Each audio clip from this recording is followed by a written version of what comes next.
जब हम किसी से नाराज होते हैं तो उससे बोलचाल बंद कर देते हैं। उसके बाद हम खुद से बातें करने लग जाते हैं, मगर दिमाग में वही इंसान रहता है। मन ही मन में उससे शिकायतें करते हैं, गुस्सा होते हैं, कभी भावुकता में उस पर प्रेम भी उमड़ता है। मन में चलने वाले उद्वेग हमारे दिल और दिमाग का हुलिया बिगाड़ देते हैं। इसलिए अकेले में सोचने से अच्छा है सीधे उससे बात करो। गलती है तो सॉरी बोलो, शिकायत है तो प्रेम से उसे बताओ। करके देखो, मन का बहुत सा बोझ हल्का हो जाएगा।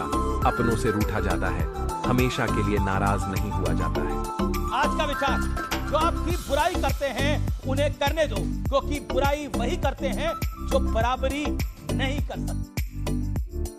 ये दुनिया भी बड़ी अजीब है।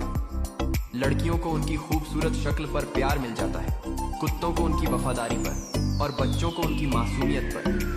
लेकिन एक मर्द को प्यार सिर्फ तब मिलता है जब वो अपनी कमाई से ये साबित कर दे कि वो काबिल है। उसकी थकान कोई नहीं पूछता, उसकी मजबूरियां कोई नहीं समझता। वो अंदर से कितना भी टूटा क्यों ना हो, फिर भी दुनिया के सामने उसे मजबूत बनकर जीना पड़ता है। मर्द की मुस्कान के पीछे छुपा दर्द अक्सर उसकी जेब के नोटों से तौला जाता है। याद रखना, प्यार सबको आसानी से मिल जाता है, पर एक मर्द को वो प्यार भी कमाना पड़ता है। नीयत अगर साफ है तो ऊपर वाला कभी झुकने नहीं देता, ना किसी की नजरों में और ना ही किसी के कदमों में। क्या बात है, ऊपर वाला अपने साथ है।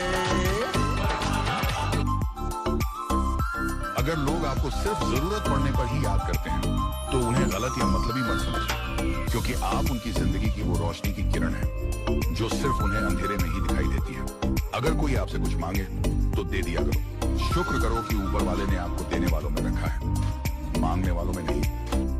अगर लोग आपको सिर्फ जरूरत पड़ने पर ही याद करते हैं तो उन्हें गलत या मतलबी मत समझें, क्योंकि आप उनकी जिंदगी की वो रोशनी की किरण है जो सिर्फ उन्हें अंधेरे में ही दिखाई देती है। अगर कोई आपसे कुछ मांगे तो दे दिया करो। शुक्र करो कि ऊपर वाले ने आपको देने वालों में रखा है, मांगने वालों में नहीं। उसे इस बात की, एक बाग में एक बहुत सुंदर सा आम का पेड़ था, फलों से लदा हुआ। वो हमेशा इस बात को लेकर बहुत खुश होता कि मैं कितने जीवों के लिए खुशी का कारण हूँ। कितनी चिड़िया मेरे ऊपर बैठती हैं, खेलती हैं। लोग भी बड़े चाव से मेरी छाया में बैठते हैं। एक बार उसके पत्ते झड़ने लगे, उसे इस बात की चिंता होने लगी। अब लोगों ने भी उसके नीचे बैठना छोड़ दिया। सारी चिड़िया भी अपना घोंसला दूसरे पेड़ों पर बनाने लगी। वो इस बात को लेकर बहुत दुखी रहने लगा। धीरे धीरे जब मौसम बदला, फिर से नए पत्ते आ गए। अब लोग भी उसकी छांव में बैठने लगे, सारी चिड़िया भी वापस आ गई। इस पेड़ को एक बात समझ आ जाती है, सुख में सब साथ देंगे, लेकिन दुख में कोई आसपास भी दिखाई नहीं देगा। अब जब इसके ऊपर फिर से फल लगे तो लोग उसे पत्थर मारने लगे। इसको एक बात और समझ आ जाती है कि अगर आप दुनिया को कुछ अच्छा भी देते हैं